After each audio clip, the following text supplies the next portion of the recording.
नमस्कार सगळ्यांना, मी रेश्मा पाठक आणि तुम्हाला तर माहिती आहे दिवाळी आता जवळच येत आहे. तर आजपासून आपण फराळ चालू करतोय बनवायला.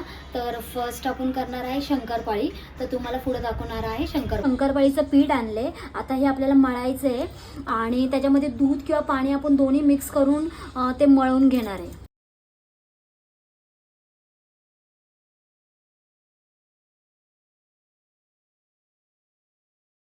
आता आपलं हे पीठ मळून झालं आहे शंकरपाळीचं.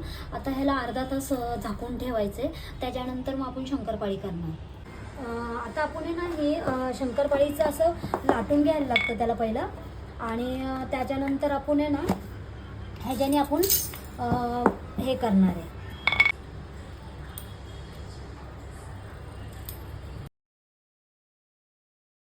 आता आपण हे शंकरपाळी असे कापून घेतले ते आणि आता आपण परत करतोय. अशा प्रकारे आपण आहे ना शंकरपाळी आता करून घेतलेली आहे.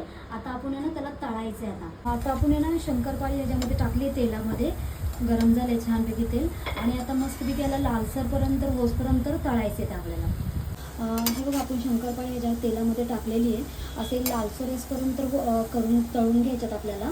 आणि हे बघा इथे आता तुम्ही बघू शकता इथे एवढे शंकरपाळी आपल्याला झाले ते. आता आपली ना शंकरपाळी रेडी झाली आहे. हे बघा तुम्ही बघू शकता.